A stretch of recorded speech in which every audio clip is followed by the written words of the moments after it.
Hello everyone and welcome to my channel Y&R Trends. I hope everyone is having a wonderful day. Before we begin, please hit the subscribe button and give this video a thumbs up. The only sounds in the sterile silence of Genoa City Memorial Hospital were the distant echo of footsteps down the hallway and the constant beeping of heart monitors. Unaware that danger lurked in the shadows, the night shift nurses chatted softly. Every drop of rain outside tapped on the window like a warning, yet nobody inside appeared to hear it. However, one woman did. With her eyes wide with fear, pallid and shaking, Sienna Bacall leaned herself against the chilly east wing wall of the hospital. She could see Mitch Bacall, or rather the man posing as him, forcing open a side door across the poorly lighted hallway. His motions were methodical and fluid, and his eyes were full of icy resolve. Sienna's heart was beating so hard that she feared it would reveal her identity. For weeks, she had suspected something sinister about Mitch, but she never thought he would go so far as to break into a hospital while armed and determined to kill. Not just anybody was the target either. It was Noah Newman, the man she loved, whose life was now in jeopardy on both a moral and medical level. Sienna had sat by Noah's bedside just hours before, tracing the bruises on his face with her fingers, the scars from the beating that had almost killed him. She had made promises she knew she couldn't fulfill and apologized in hushed tones that he couldn't hear. The guilt was oppressive. She had no control over the pandemonium that had resulted from all that had transpired, including the affair, the betrayal, and the falsehoods. She realized that this nightmare was far from over as she watched Mitch pass through the hospital's back entrance like a ghost. Mitch wasn't paying us a visit. His goal was to ensure that Noah would never open his eyes again. As Sienna watched Mitch remove something metallic from his jacket, a silenced handgun that glinted slightly in the flickering fluorescent lights, her breathing grew shallow. Anxiety tore at her throat. Fear held her back even though she wanted to scream, flee, and stop him. Her thoughts was screaming at her to take action as the world around her seemed to blur. With her legs on the verge of collapse, she gripped the wall's edge and muttered under her breath, "No, no, please." Every action Mitch made was deliberate and exact. He was familiar with the layout of the facility and knew when the security rounds changed. This was a planned act of fury rather than an impulsive one. Maybe for days, maybe even longer, he had planned this. Sienna's thoughts quickly returned to earlier in the evening. With a chillingly calm voice, Mitch had phoned her. "You ought not to return there," he cautioned her. She had written it off as one of his jealous threats at the time, saying, "Noah's a mistake that needs to be erased." However, she became aware of his true disappearance when she saw him take a tiny keycard from his pocket, which he must have stolen, and swipe it at the restricted ICU access door. This was no longer jealousy. This was insanity. Noah lay comatose in the intensive care unit, connected to constantly beeping devices. His bandages were still fresh from surgery, and his respiration was regular yet shallow. Sharon Newman, worn out from sitting vigil for days, had just gone outside to fetch coffee. It could not have come at a worse time. Mitch opened the door and slipped inside, making Sienna's stomach turn. She froze for a moment. Her gut told her she needed to take action, but what? It might be too late if she phoned security. Mitch might kill them both if she ran in. Then, almost without thinking, she moved. Her heart pounded in her chest as her feet hammered on the linoleum floor. "Stop!" She let out a scream and stormed through the ICU door. Mitch whirled around with a furious expression on his face. His icy reptile eyes met hers. "Sienna," he growled in a low, poisonous voice. "You're not supposed to be here." She immediately positioned herself between Mitch and the guy he intended to kill, and her breath came in jagged gasps as she retreated towards Noah's bed. With tears streaming down her face, she begged, "Please, Mitch. Avoid doing this. This is not required of you." Mitch cocked his head and grinned cruelly. "Do you think I'd like to? Do you think I like this?"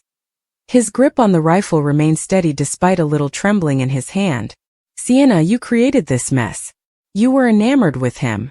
You are to blame for this." "No," she cried. "You brought this onto us.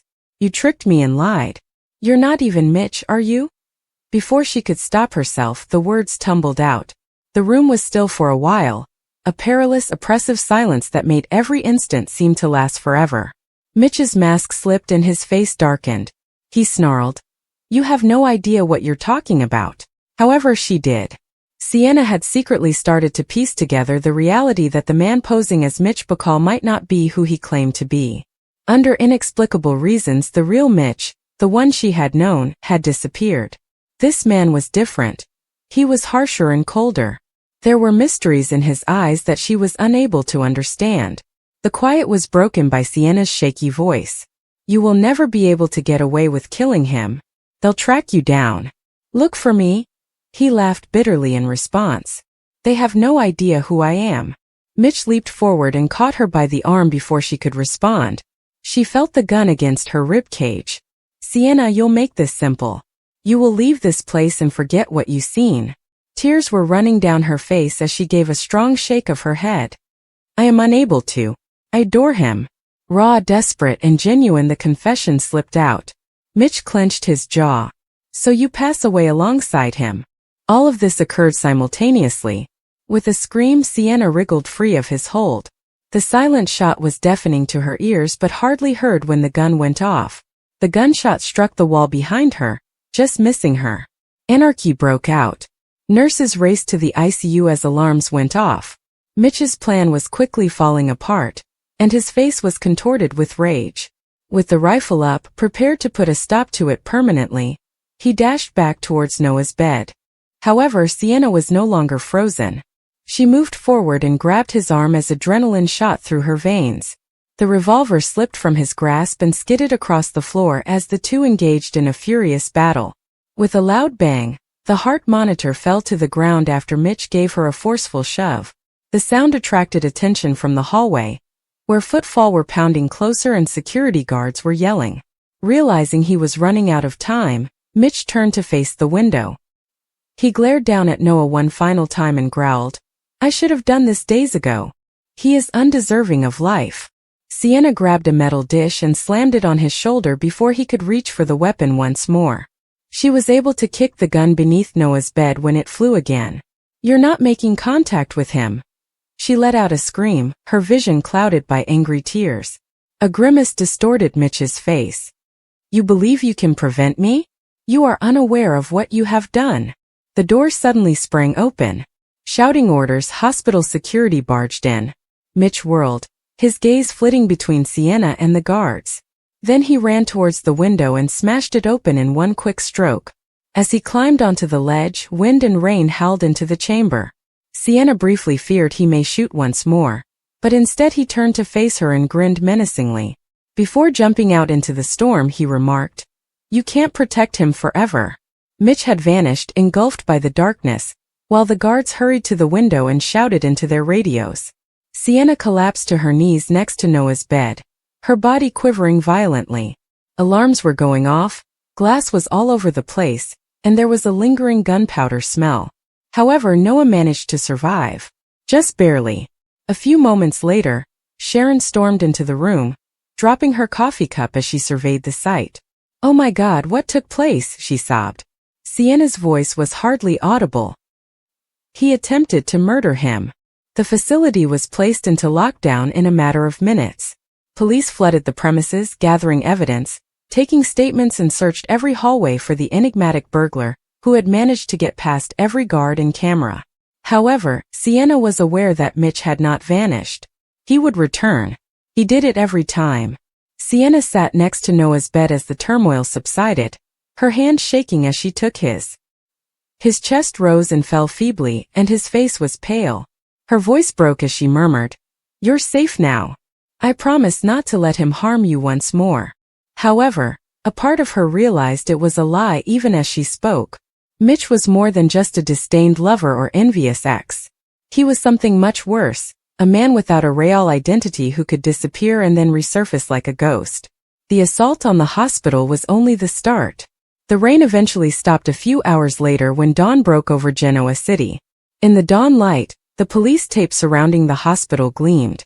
Wrapped in a blanket, Sienna sat in the waiting area, reliving every moment of what she had witnessed. With a somber expression, Detective Chance Chancellor walked over to her. He's gone, but forensics are checking the ICU, he muttered. This man, whomever he is skilled at what he does. You mentioned that he went by Mitch Bacall. Numbly, Sienna nodded. He wants people to believe that. Chance scowled. What are you saying? Her voice was hardly audible above a whisper when she glanced up at him. Because it's possible that the real Mitch Bacall is already dead. The detective's face stiffened as the seriousness of what she had said became apparent.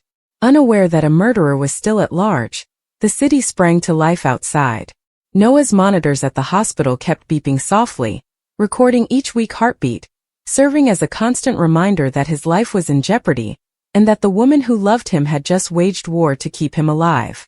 However, as Sienna sat there with her hands shaking and her gaze set on the ICU door, she couldn't get rid of one terrifying thought. Mitch had pledged to complete what he had begun. She was more than simply a witness now that he knew she had seen him. She was his next target. After this night, Genoa City will never be the same. The distinction between identity and truth had become indistinguishable, and the tempest that started with a single act of forbidden love had now erupted into a full-fledged conflict. Sienna Bacall was now battling for her own life rather than only Noah's. And somewhere out there, Mitch, or whomever he really was keeping an eye on things, waiting and making plans. There was a deceptive stillness in Genoa City the morning following the hospital break-in. The streets gleamed in the pale light, the rain had ceased, and people were going about their everyday lives, blissfully oblivious to the fact that a monster was still at large. However, the mood inside Genoa City Memorial was everything but serene. There was a lot of tension in the air, a mix of skepticism, weariness, and anxiety. Every floor had been rocked by what had happened that night. Whispers followed Sienna Bacall everywhere she went, security cameras were being examined, and alarms were being reset. Doctors spoke quietly, and nurses avoided making eye contact. Although everyone was aware of what had occurred, none had the courage to discuss it publicly.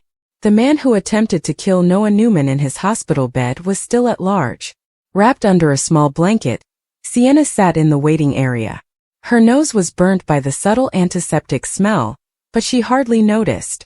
Her gaze were locked on the ground, her fists tightly clutched together, her knuckles white.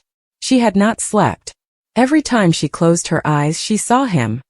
Mitch standing over Noah's bed with the gun poised and his eyes hollow. The sound of that muffled gunshot was still resonating in her mind. He muttered, "You can't protect him forever." And she could still feel his fingers pressing on her arm. His words were poisonous. Sharon Newman came over carefully, her face tense yet gentle. "Sienna," she murmured as she sat next to her. "Noah is stable, according to the physicians. He's fighting, but he's still asleep." With tears in her eyes, Sienna swallowed forcefully. "I should never have abandoned him. I should never have allowed this to occur." Sharon touched her arm tenderly. "You're not to blame." Sienna, however, was unable to accept that. She felt in her heart that she was the cause of Noah's peril. For months, Mitch had been circling her life like a vulture, and she had done nothing to stop it. The man she loved was now suffering because she had fallen for his lies and disregarded the warning signs.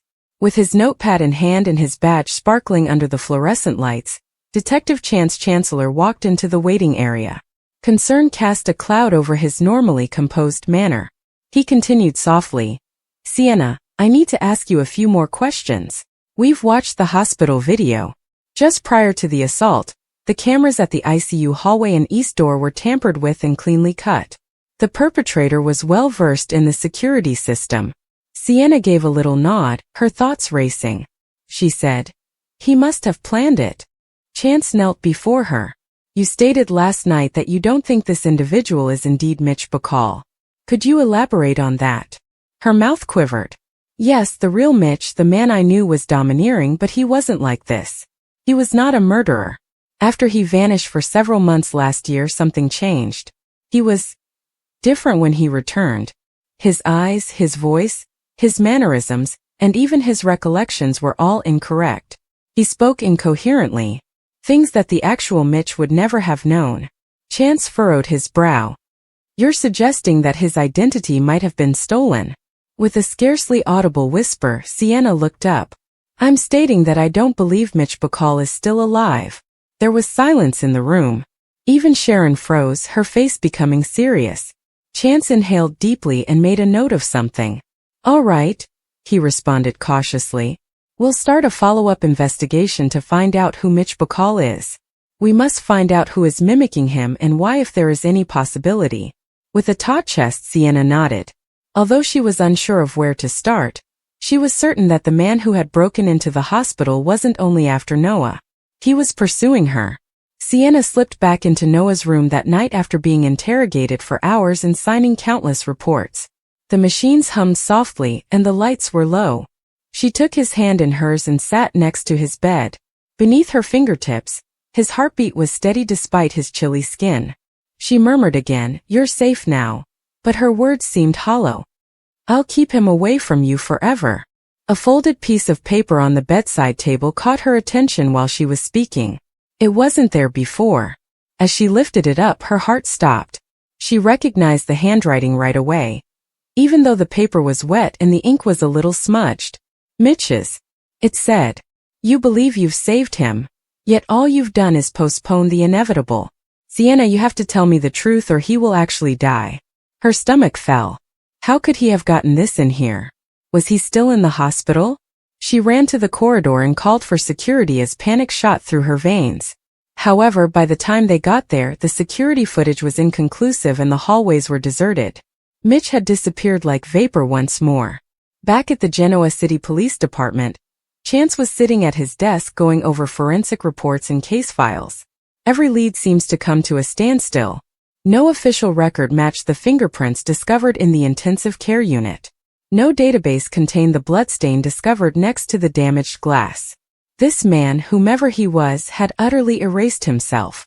Grim-faced, Nick Newman walked into the station. "Chance," he snapped. "Tell me what's happening." Sharon called and said, "Last night, someone attempted to kill my son." Chance let out a sigh. "Nick, we're making every effort." The suspect's precision was nearly military level. He turned off cameras, got by security, and left no evidence. "We believe that this may be more than just a case of personal retaliation." Nick clenched his jaw. "I want to find this guy. Whatever it takes, I don't care." Chance paused. "You should be aware of something else. Sienna thinks that the man going by Mitch Bacall is not who he claims to be. She believes that the actual Mitch may have passed away already." Nick blinked incredulously. "Are you saying that someone killed Mitch and replaced him?" "It's feasible," Chance remarked. "We're using the blood sample we recovered to do DNA tests.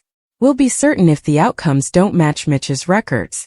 Nick was so frustrated that he ran a hand through his hair. "To start, this man interferes with my son's life. Then he makes an attempt to murder him? Not when I'm watching. You inform Sienna that if necessary, I will track down this crazy person on my own." Sienna was going downhill back at the hospital. She hadn't slept or eaten.